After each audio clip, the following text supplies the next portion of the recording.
Welcome back to a video. Today we're going to look at this PC.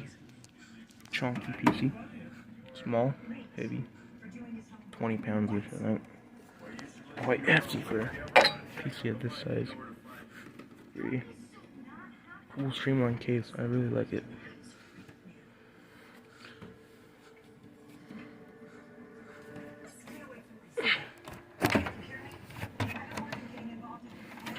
Dust time. Dude, this camera quality is way too good.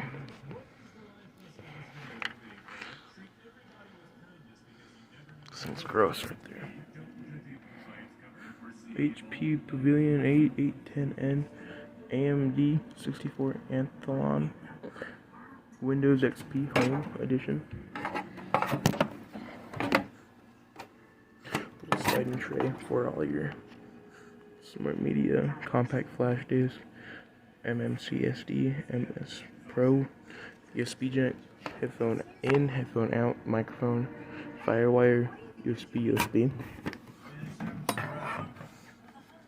CD-ROM drive, DVD writer and DVD writer combo drive. Cool.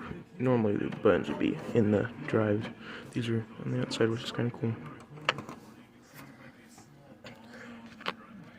Alright, time to open. Oh, actually, we need to go through the features in the neck. Power supply. Real dirty. Normal 3-prong thing. Case fan. Wi-Fi card. Oh, that is gross. Headphone in, out, and mic. Ethernet, 4 USBs. Firewire, parallel, VGA, serial. PS2 mouse, PS2 keyboard.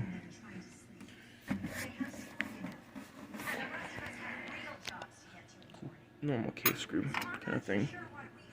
Flat with the Phillips in the middle. Just get these out for now.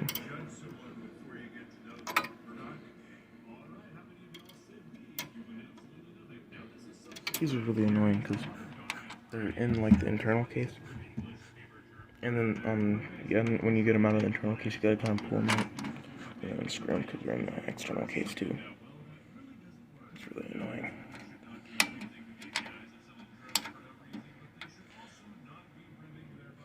Which you could do by hand, but you need to do the first one with butter knife or screwdriver.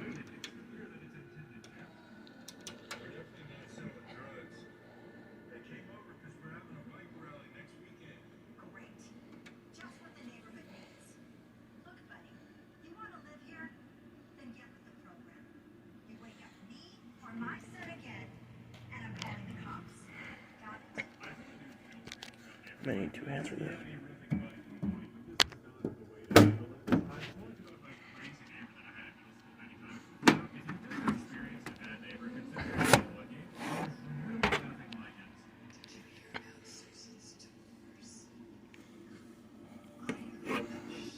These panels, thick, heavy.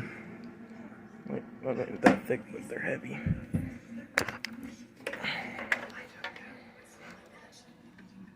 So here's the inside. It has that like old electronic smell. Like all old computers have, really. This is cool. Old Western Digital. Hard drive, 160 gigs. Western Digital. It's not a blue or green because it's older style. You got the disk drives. Like the SD slots and stuff. Power supply. Keyboard management. Kinda non-existent. Kinda dusty right there. There's a little processor thing that had the this heatsink on it. Like one of these little smaller heatsinks that don't really do much. But the clip for it, there's only one, because they clip into those. The other one's supposed to be right there. But it's not right there. It's just gone. a whole bunch of capacitors. Little, it's just card thing. Interesting CMOS battery. Straight up instead of flat on the motherboard. Because normally it would be flat instead of straight up like that. Interesting RAM. Take one out.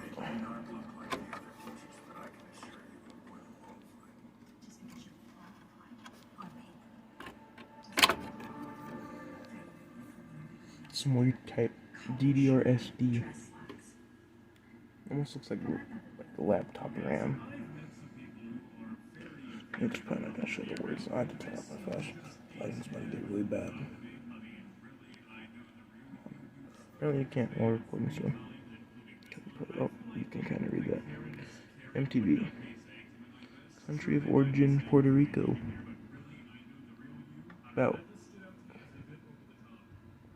Just about over 1 gig of RAM.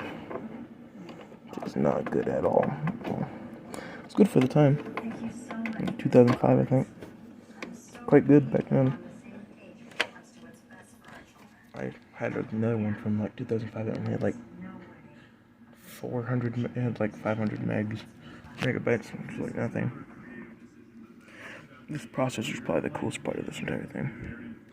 This heatsink's kind of weird. I'm gonna flip over the case around. Interesting way it latches on, because it latches onto the little plastic part that holds the processor. So you grab this little switch here, flip it up, and then unlatch it from this side, and it just comes right off. And there's this fan plug-in right here. I'm going to take out that one. The heatsink fan.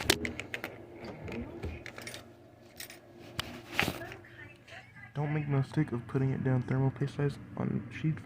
You will get a little square stain in there. Fun fact. Did that myself. Did that to myself earlier. This is an interesting latch-on system too. Do that, and then you go pull it this way. You know, unclick, and then you kind of take the processor out. You can tell it's AMD because of how the pins are. The pins are on the processor, not on the motherboard, like how Intel would be. Not a Ryzen, because Ryzen is quite a bit newer than these were. Way easier to damage than an Intel though, that's why I don't really like Ryzen processors. Just gonna put it back in. Have it in right, yep. Interesting sound. It's you can put a GPU, but there isn't one. There's one for like a GPU that's kind of like the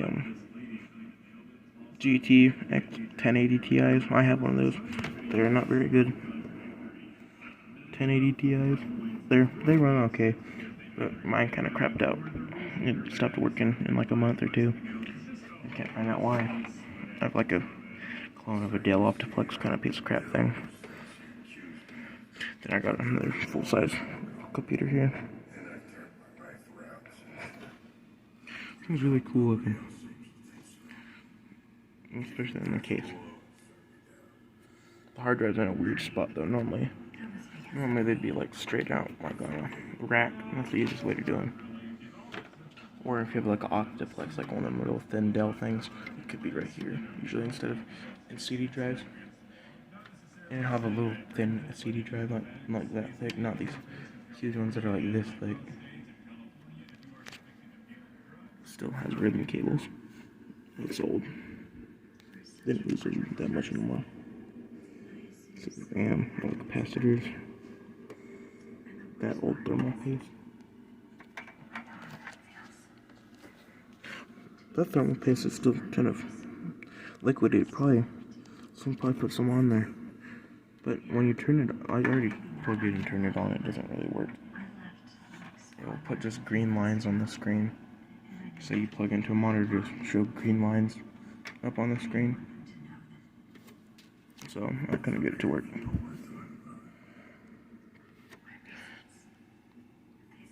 Yeah, there's a CMOS that's interesting. Because it's up. stand up instead of laying down. This is how you get your Wi-Fi on this thing. It's this little Wi-Fi card. Normally, you either put antennas in the back, or you could use a little USB Wi-Fi card. This one has like a one that slots into a GPU plug.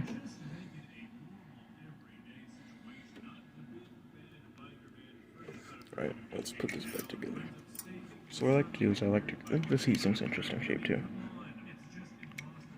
So I'll grab the heatsink. I'll make sure these little side things are out of the way. Then I'll make sure the cable's facing to the right, which is where it flips right. And just make sure it's down good. And then we'll plug in the fan right here. And then we'll slot this up and try and show you better how it is. So we have this little piece. You just slot over this little plastic piece right above my finger. So you can just kind of try and do it by hand here. It's kind of hard to do while I'm looking through the camera. There, like that. You gotta do it on this side too, but I'll do that off camera. That's kind of hard to do because all the cables in the way from this fan has a really unnecessarily long cable. I just have to do this one basically by feel. We got that side down, I think. We get this side down, and we pull this. Once you get them both down, you just pull this up. I like to do it over the cable so the cable stay in that place. And we gotta put it back together. I would put this back in, but as I said, it doesn't really work. If you did it, you just go right on top of here like this. It does have built-in graphics integrated. That's why it doesn't need a GPU.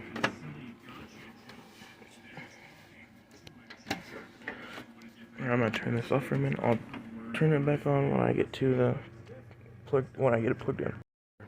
Power cord. Not the original one. I have the original one over here, but I don't feel like grabbing it. If so, we're gonna plug this in. It makes a click like our computers will. You get a little green light. We're gonna flip it over to the side to show you the features. We're gonna open the disk drives. Can. So there's alright, apparently I don't want to open. No, they won't open. Oh, probably because I need to hit the power button. Okay. Like that blue? HB color, I guess. Get your lights for you. You get the lights for them. I'm telling you that the C drives are on. No flashing light. I assume that. I don't know what that means. See if this one, yep, pop straight out. Oh, that is so cool. I don't know how they worked. I'm just gonna push the button again. That is so sweet, dude. That is so cool. Look at that. Oh my god, that's cool. The little tray flips open. CD. Oh, something wrong with the CD-ROM one. So we're gonna try and flip it down ourselves and see if we can. Oh. Alright, so I'm going to put on it so for a second. Let's show you. So when I hit the CD-ROM one, it just makes a click sound. It won't come out. So we're probably going to pry open the door and push the button. That's what we're going to do.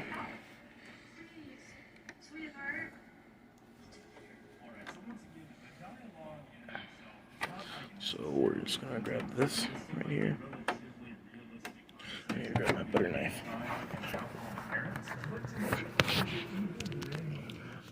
Where's my butter knife? Oh, I don't know. Where is this thing? I can't find it, so we're just gonna try and do it by hand. Watch this. I ended up doing it better earlier. So we got our CD-ROM. It needs to be kind of pried open. So we got it open, and now we're gonna press a button. No, still nothing. This one comes out. So we're just gonna. And I still ended it again. So you can't turn it off by the button for some reason. When you press a button to turn it off, nothing happens. So I auto unplug it. So that was basically the review of this HP Pavilion a810. Oh, did it stop? Did it? I don't think it did. That's basically the review of the HP Pavilion a810n. The only reason why they got Firewire is because HP helped develop Firewire.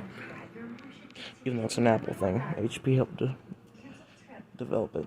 So basically this is the outro. I'll have a sneak peek of what the next video is going to be. I'm going to do this Dell ThinkPad, not Think notebook. The E3500 notebook, Latitude E5500 Latitude notebook edition. Because it used to have that nib, but this one doesn't, and this one is missing Control, Shift, and Delete. Got these interesting buttons on these. I'll probably open it. This one came out in 2008. I know that for sure. I'll open it. I don't have a charger for it yet, and if I get a charger, I'll test it and see if it runs. So that's basically it. That's the end of this video. I'll have to edit this, and it's going to probably take a while. So it'll probably be up at just about 4 a.m., probably 3 a.m., somewhere around there. So see you guys in the next video.